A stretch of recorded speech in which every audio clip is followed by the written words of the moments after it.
Hello, welcome to We the People Taking Back Our Power. Welcome to my YouTube channel, Dr. Atari, ends in a Y, and I'm Yasmin Attar, starts with a Y. Today's video is about the Green New Deal, proposed by Alexandria Ocasio-Cortez, our youngest member of the House of Representatives. Now, you can go online and find all kinds of reviews of this bill, but why not go directly to the source? A friend of mine told me to download it from Bing Archives, but I couldn't find it that way, so I went to Internet Explorer and found the PDF version. I guess the Chinese are going to be able to monitor my searches. Oh well. The document is published by the Green New Deal group. It's only about 48 pages, and it's obviously been in the works for years. It has the input of many economists, tax experts, environmentalists, and there is also the founder of a solar energy company on the board. They've been meeting since 2007, and this is their first publication. It doesn't have an index, but you can use the find function on your PDF. The money figures they quote are all in British pounds, which is difficult for those of us who deal in dollars, dineros, dinars, guilders. Anyway, it's a draft, and there will be additional versions, I'm sure. What I was interested to look for is any mention of universal basic income or federal jobs guarantee. These do not appear in the document, but what there is plenty of is information about the economics of renewable green energy, and there are many citations of the number of jobs moving forward with a Green New Deal would create. The writers use economic forecasting models to make their predictions based on currently existing information. How to finance the Green New Deal? Well, starting on page 27, the writers propose a mixture of private and public spending. On page 37, they write about financing the Green New Deal through carbon taxes and carbon trading, private grants, encouragement of private savings from individuals, pension funds, banks, etc. to invest in government-backed Green New Deal, investment in green gifts, government bonds, local authority bonds, and subsidies or tax breaks towards energy efficiency measures and installing renewables. I know, for example, that in California there is a tax incentive for installing solar panels on your house. Your tax incentive allows you to deduct 30% of the cost of the solar panels from your federal taxes. I remember when I was doing my master's thesis, I studied environmentally responsible behavior. I was looking at the type of actions people can do to decrease our environmental impact. I wanted to find out what could cause people to increase our environmentally friendly actions. Perceptions are really important in human behavior, so I looked at whether an action involved cutting back on something, for example, turning down your thermostat during the winter, or increasing efficiency, such as buying a car with high fuel efficiency. I also looked at whether an action had to be done once, for example, turning down the thermostat or buying an energy-efficient appliance, or repeatedly, for example, recycling. I looked at people's reports of how often they actually did these ecologically responsible actions compared to their willingness to do more. By the way, I had to delete buying a fuel-efficient car from my scales because it turns out that some people may perceive buying a fuel-efficient car as cutting back on something. Personally, I have no problem buying a fuel-efficient car. In fact, it's my #1 criteria, but I am apparently one of the 5% that buys a car with this criteria. Anyway, I found that people were willing to do more environmentally responsible actions if it involves increasing efficiency and only has to be done one time, rather than regularly, such as recycling. So this part of the findings was encouraging. My point is that no matter how fancy the technology, it's always human behavior that interfaces with that technology. People are influenced by rewards, incentives, and contingencies. It's just something to keep in mind. So continuing on to financing the Green New Deal. On page 40, the authors also talk about mobilizing global pension fund money. Whatever you may think, it's worth looking into deeply. It would require major change to our system, our priorities, and our values. It's a start. We have to start somewhere. The social scientist in me would caution against all or nothing thinking. What's the point of not looking into it before you make a judgment? There's also a lovely video on Facebook that illustrates the Green New Deal. It's called The Art of the Green New Deal, A Message from the Future with Alexandria Ocasio-Cortez. So I'd like to go back to the federal jobs guarantee and universal basic income. Alexandria Ocasio-Cortez has talked about federal guaranteed jobs. Hint, I'm a big fan of AOC and I love that she has an acronym already. I'm not aware of her conversation about guaranteed minimum income. Federal jobs guarantee, guaranteed minimum income, they're similar in intent, but they're two different things. I will get to the government guaranteed jobs later in another video. First, I want to talk about universal basic income, or UBI as it's called. So what is universal basic income? Universal basic income is supposed to pay people a set amount of money with no strings attached. It's designed to keep people out of poverty and provide a reasonable living for individuals. The state of Alaska has been doing something similar for years, paying its citizens $2,000 per month as a share of the Oil Revenue Trust Fund. So it's not actually a UBI, but it's similar. And I think there are lessons here that can be applied to UBI. For example, when the price of oil dropped, the payments went down to $1,000 a month. So obviously there are serious considerations, especially if people rely on the payments, which I'm sure they do. However, based on the last information that I found, the payments are up to $1,600 a month as of 2018. What's behind the Alaska Oil Trust is the belief that since oil is a natural resource, it belongs to everyone and should be shared. You can ask Senator Lisa Murkowski, and she'll tell you all about it. Several countries are doing experiments on UBI and are collecting data. And before anyone says it can't be done, Finland just published the results of its experiments with UBI. I found two articles. One said it was a success, the other said it was a failure. So which one is it? Well, we're only going with the positivity here. So I won't accept someone just making a blanket statement, it's been tried and it doesn't work. Ixnay to that attitude. As a social scientist, it's important to look at what was studied, how it was evaluated, and the results. The study in Finland kept people on an extremely modest UBI and planned to phase it out once people got jobs. But that's not the purpose of a UBI. Finland didn't appear to do anything to help create jobs, so to say that it failed because people didn't get jobs is wrong, in my opinion. They were asking the wrong question. The individuals that did this study concluded that people were happier on the UBI, but I'm not sure that's the point either. To phase it out is ridiculous too. One of the women that was in the study had lost her job and was working as a barista. Technically, she had a job, but how could someone support themselves on that type of a low-paying job? She would be worse off after the study because without the UBI, she would have to live on a significantly lower income, which is exactly what happened. So a big lesson I learned here was that people all over the world are suffering, not just in third world countries. I would have expected that Finland, being a Scandinavian country, would have a better economy.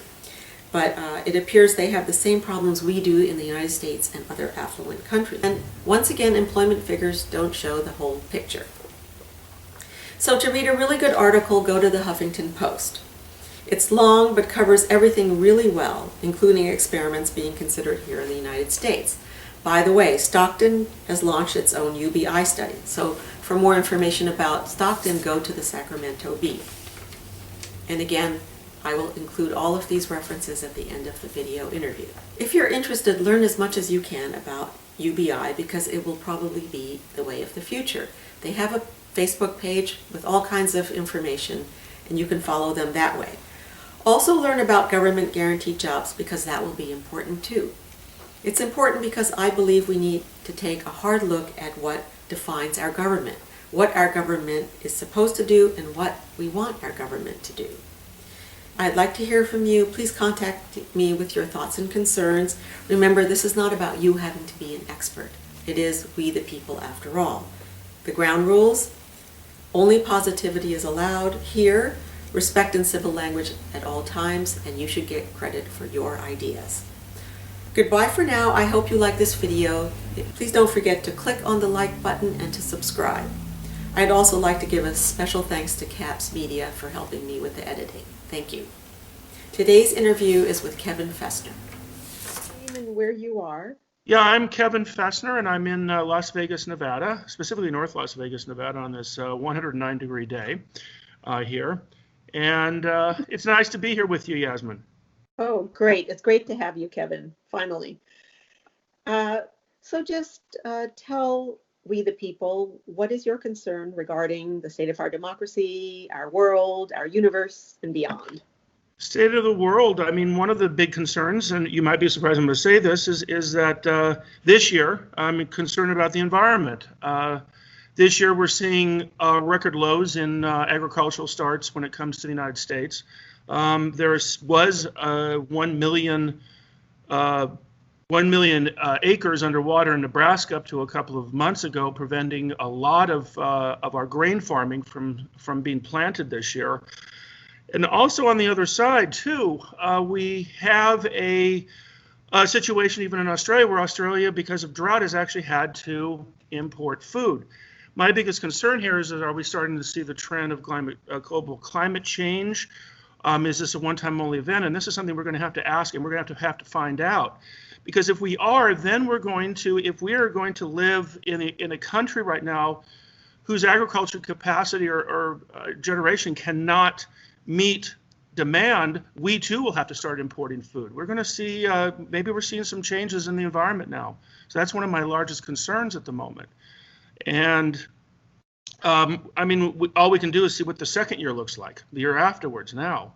But we need to start addressing this. That's one of my major concerns. Yeah. The second is this, what it really appears to be unequal distribution, and we even have today, and I have my research because I like to do things from research.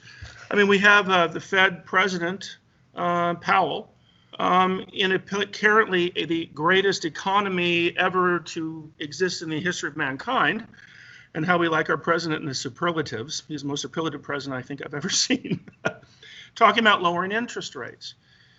And we do know now that many people did not recover from the Great Recession, what's called, in 2008, 2009. We still have underemployment.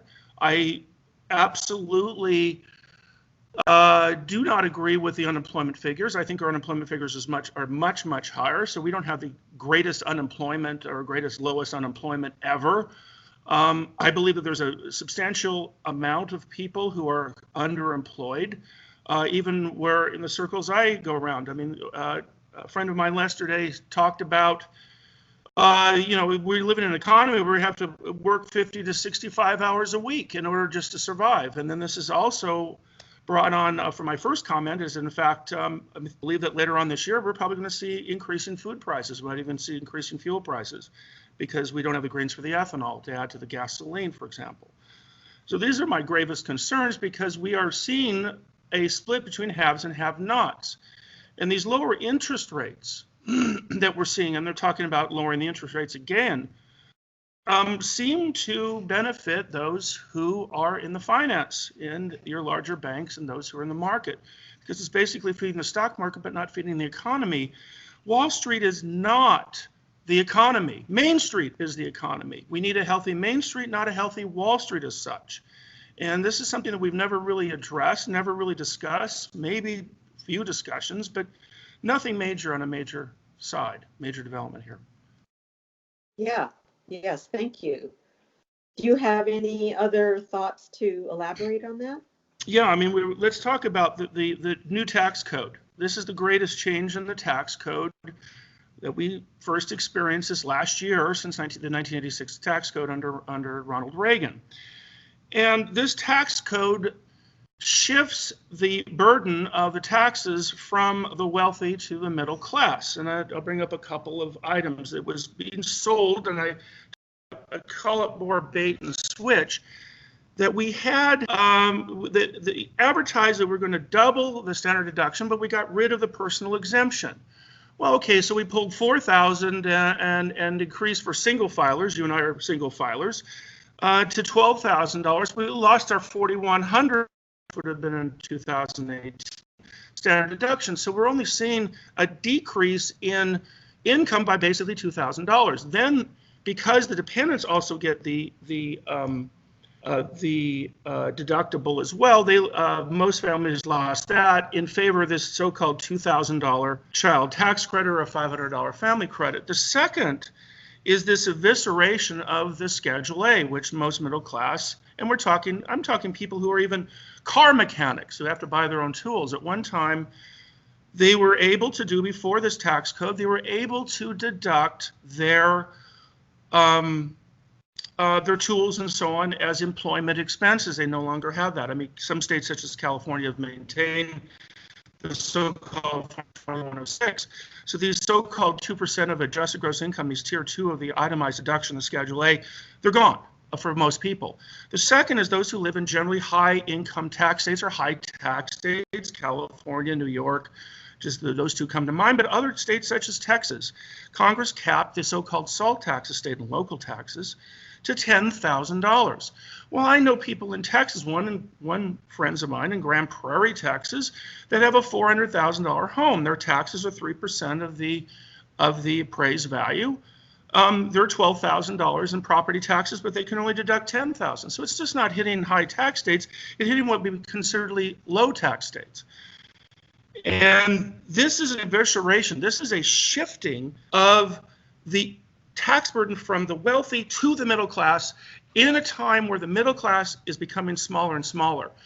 If I were to rewrite the tax code, I would rewrite it to restore the Schedule A as is.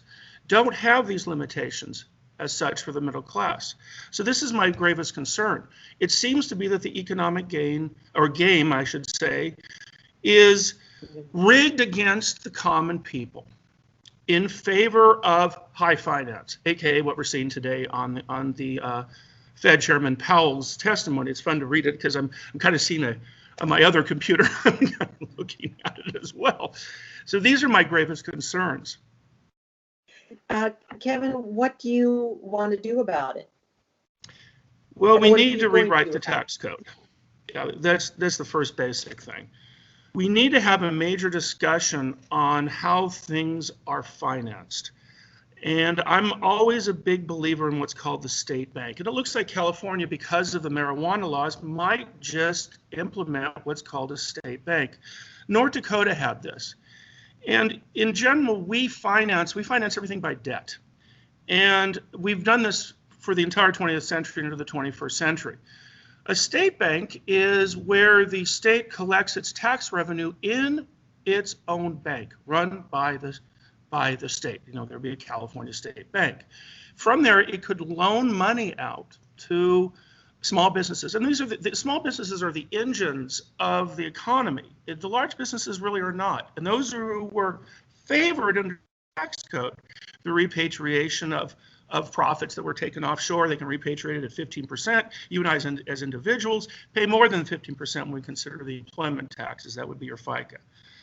And this is, I would actually revise the tax code. The second thing, and let's go on to a technical, there are some technology sides of global climate change, and one of them I've been reading about, you know, and I won't put on my tinfoil hat, is what's called the low energy nuclear reactions. And there's been some interesting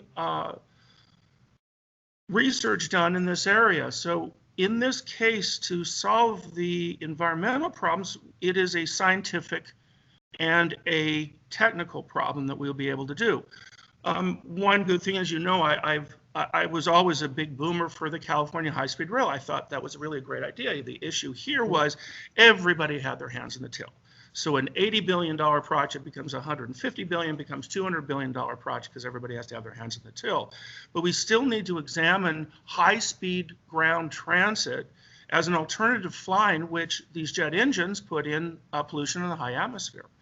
And this is another thing we need to look at on this, just to hit two areas. I want to follow up with you in a few weeks. So what is it that you are going to do that we can talk about in a few weeks? Well, I'm blogging on tax forums right now because I'd like to see a conversation, and we who work in the accounting and the tax field in general, we have a responsibility to help explain the tax rules to people and to see what their interests are.